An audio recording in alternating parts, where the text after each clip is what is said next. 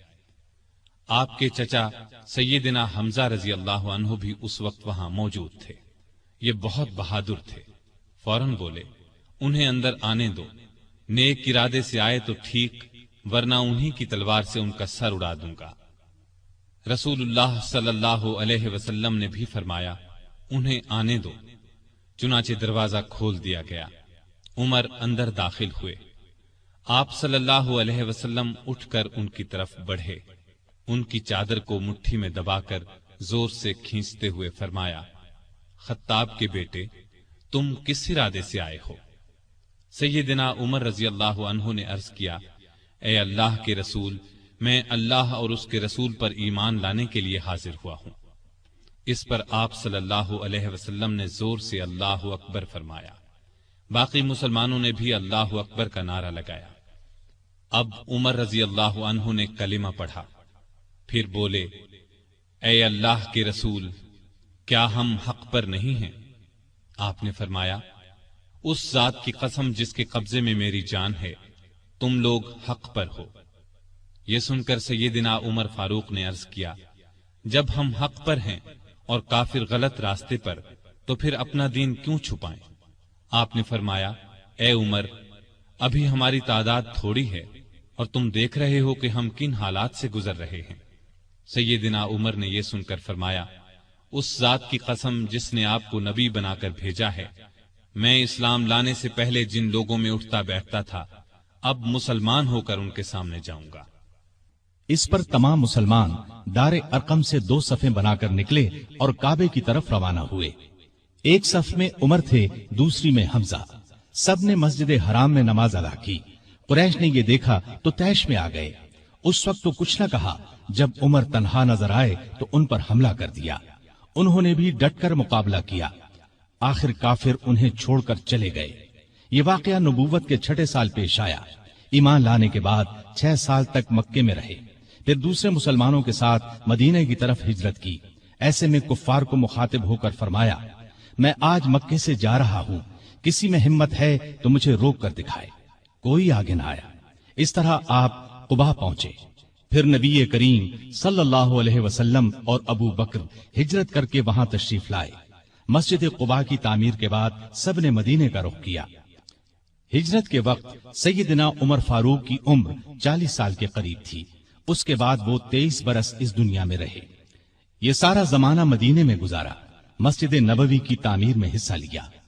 آپ صلی اللہ علیہ وسلم نے مہاجرین اور انصار میں بھائی چارہ کرایا تو اتبان بن مالک کو ان کا بھائی بنایا۔ انہوں نے اپنا نصف مکان انہیں دے دیا۔ عبداللہ بن زید نے خواب میں اذان کے الفاظ سنے۔ انہوں نے یہ الفاظ نبی کریم صلی اللہ علیہ وسلم کو سنائے تو آپ صلی اللہ علیہ وسلم نے سیدنا بلال کو حکم دیا، اذان کہیں۔ جو ہی انہوں نے اذان شروع کی، سیدنا عمر فاروق اپنی چادر گھسیٹتے ہوئے آئے اور بولے، اے اللہ کے رسول صلی اللہ علیہ وسلم، اس ذات کی قسم جس نے آپ کو نبی بنا کر بھیجا ہے، میں نے بھی بالکل یہی الفاظ خواب میں سنے ہیں۔ یہ سن کر آپ بہت خوش ہوئے۔ آج تک اذان انہی الفاظ میں دی جا رہی ہے اور قیامت تک دی جاتی رہے گی۔ ہجرت کے دوسرے سال بدر کی لڑائی پیش آئی۔ سیدنا عمر فاروق بھی اس غزوے میں شریک ہوئے۔ اس غزوے میں انہوں نے ایک نامی بہادر عاص بن ہشام کو قتل کیا۔ یہ رشتے میں ان کا ماموں تھا۔ اگلے سال احد کی لڑائی ہوئی۔ سیدنا عمر اس لڑائی میں بھی شریک ہوئے۔ بدر کی لڑائی میں عمر فاروق کی بیٹی سیدہ حفصہ بیوہ ہو گئی تھی۔ نبی کریم صلی اللہ علیہ وسلم کی خواہش پر سیدنا عمر نے ان کا نکاح آپ سے کر دیا۔ اس طرح وہ رسول کریم صلی اللہ علیہ وسلم کے سسر بنے۔ ان کی بیٹی کو مومنوں کی ماں کا درجہ حاصل ہوا۔ ہجرت کے 5ویں سال شوال میں خندق کی لڑائی پیش آئی۔ سیدنا عمر نے بھی خندق کھو دی۔ خندق کے ایک حصے کی حفاظت سیدنا عمر کے سپرد کی گئی۔ بعد میں اس جگہ ان کے نام سے مسجد تعمیر کی گئی جو آج بھی موجود ہے۔ ہجرت کے چھٹے سال نبی کریم صلی اللہ علیہ وسلم نے کعبے کی زیارت کا ارادہ فرمایا۔ آپ 1400 صحابہ کے ساتھ روانہ ہوئے، ان میں سیدنا عمر بھی تھے۔ حدیبیہ کے مقام پر کافروں سے جو معاہدہ ہوا تو کچھ دوسرے صحابہ کے ساتھ وہ سیدنا عمر پر بھی گراں گزرا۔ وہ رسول اللہ صلی اللہ علیہ وسلم کی خدمت میں حاضر ہوئے اور عرض کی، کیا آپ اللہ کے سچے نبی نہیں ہیں؟ آپ نے فرمایا، یقیناً میں اللہ کا سچا نبی ہوں۔ کہا، کیا ہم حق پر اور ہمارا دشمن باطل پر نہیں ہے؟ آپ نے فرمایا، ہم حق پر اور ہمارا دشمن باطل پر ہے۔ کہا، اے اللہ کے رسول، جب ہم حق پر اور ہمارا دشمن باطل پر ہے تو پھر دب کر کیوں صلح کریں؟ آپ نے فرمایا، میں اللہ کا رسول ہوں، اللہ کے حکم کے خلاف نہیں کرتا، وہی میرا مددگار ہے۔ سیدنا عمر پھر ابو بکر صدیق کے پاس گئے اور ان سے بھی یہی کہا تو انہوں نے فرمایا، اے جوان، بلا شبہ نبی کریم صلی اللہ علیہ وسلم اللہ کے رسول ہیں۔ وہ اپنے رب کی نافرمانی نہیں کر سکتے اور وہی ان کا ناصر و مددگار ہے۔ بس ان کی رکاب کو تھامے رہو، یعنی ہر معاملے میں ان کی فرما برداری کرو۔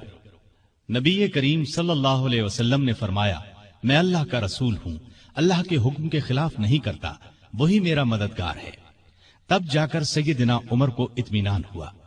نبی کریم صلی اللہ علیہ وسلم واپس روانہ ہوئے تو سورہ فتح نازل ہوئی۔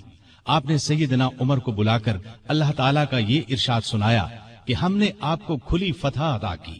ساتھ ہی آپ نے فرمایا، مجھ پر آج ایسی صورت نازل ہوئی ہے جو مجھے اس دنیا سے زیادہ پیاری ہے۔ سیدنا عمر رضی اللہ عنہ نے حدیبیہ کی صلح کے موقع پر جو گفتگو کی تھی وہ خلوص نیت پر مبنی تھی۔ پھر بھی انہیں تمام زندگی اس بات کا افسوس رہا کہ کیوں انہوں نے اس طرح کے سوال جواب کیے۔ اس کے بدلے میں انہوں نے بہت سے روزے رکھے، کئی غلام آزاد کیے اور بہت سی نفل نمازیں پڑھی۔ ہجرت کے 7ویں سال خیبر کی لڑائی ہوئی، اس میں بھی سیدنا عمر رضی اللہ عنہ شریک تھے۔ ذیقعد 7 ہجری میں نبی صلی اللہ علیہ وسلم عمرے کے لیے تشریف لے گئے۔ 2000 مسلمان آپ کے ساتھ تھے، سیدنا عمر بھی ان میں شامل تھے۔ ذات سلاسل کی جنگ میں بھی شریک ہوئے۔ سلاسل جگہ کا نام ہے، یا اس مقام پر قبیلہ جزام کا ایک چشمہ تھا جس کا نام سلسل تھا۔ مسلمان لشکر اسی چشمے پر اترا تھا، اسی لیے اس غزوے کو ذات السلاسل کہا جاتا ہے۔ 8 ہجری 10 رمضان کو رسول اللہ صلی اللہ علیہ وسلم 10,000 ہتھیار بند صحابہ کے ساتھ مدینے سے مکے کی طرف روانہ ہوئے۔ ان میں سیدنا عمر بھی شامل تھے۔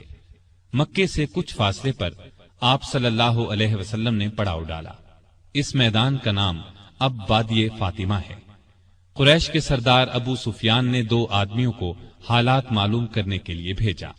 پھر ابو سفیان خود نبی کریم صلی اللہ علیہ وسلم کی خدمت میں حاضر ہوئے۔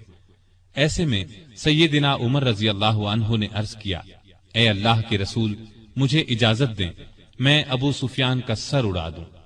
لیکن آپ نے ایسا کرنے کی اجازت نہ دی۔ اس موقع پر ابو سفیان نے اسلام قبول کیا۔ ان کے بعد مکے کے باقی ماندہ لوگ بھی مسلمان ہو گئے۔ فتح مکہ کے بعد غزوہ حنین پیش آیا۔ اس غزوے کی ابتدا میں مسلمانوں کے پاؤں اکھڑ گئے۔ صرف رسول اللہ صلی اللہ علیہ وسلم چند صحابہ کے ساتھ میدان میں کھڑے رہے۔ ان میں سیدنا عمر بھی تھے۔ پھر سیدنا عباس رضی اللہ عنہ کی آواز پر مسلمان پلٹے اور کفار کو شکست دی۔ تبوک کی لڑائی کے لیے سیدنا عمر نے اپنے مال کا نصف حصہ نبی صلی اللہ علیہ وسلم کی خدمت میں پیش کیا۔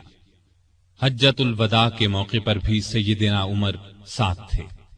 اس حج کے بعد ہی آپ صلی اللہ علیہ وسلم اس دنیا سے رخصت ہوئے۔ سفر 11 ہجری میں آپ صلی اللہ علیہ وسلم نے اسامہ بن زید کو اسلامی لشکر کا سپہ سالار مقرر کیا اور حکم دیا کہ جا کر رومیوں سے موتا کی لڑائی کا بدلہ لیں۔ موتا کی لڑائی ہجرت کے 8ویں سال میں ہوئی تھی۔ اس میں اسامہ کے والد زید اور بہت سے صحابہ رضی اللہ عنہم شہید ہو گئے تھے۔ چنانچہ آپ نے یہ لشکر روانہ فرمایا۔ اس میں بڑے بڑے صحابہ کے ساتھ سیدنا عمر بھی شریک تھے۔ آپ صلی اللہ علیہ وسلم نے رحلت فرمائی تو سیدنا عمر رضی اللہ عنہ کو آپ کی وفات کا یقین ہی نہیں آتا تھا۔ وہ یہ اعلان کر رہے تھے، جو شخص یہ کہے گا کہ رسول اللہ صلی اللہ علیہ وسلم نے وفات پائی ہے، میں اس کی گردن اڑا دوں گا۔ پھر ابو بکر رضی اللہ عنہ کے سمجھانے پر یقین آیا کہ نبی صلی اللہ علیہ وسلم رحلت فرما چکے ہیں۔ آپ صلی اللہ علیہ وسلم کی وفات کے بعد خلافت کے مسئلے پر مسلمانوں میں اختلاف پیدا ہوا، تو اس موقع پر سیدنا عمر نے ابو بکر رضی اللہ عنہ کا نام خلافت کے لیے سب کے سامنے رکھا۔ سبھی نے اس سے اتفاق کیا۔ ابو بکر کے بارے میں سیدنا عمر کے یہ الفاظ ہیں: ابو بکر رسول اللہ صلی اللہ علیہ وسلم کے صحابی ہیں، غار کے ساتھی ہیں، یہ تمام مسلمانوں سے زیادہ تمہارے معاملات کے والی ہونے کے حقدار ہیں۔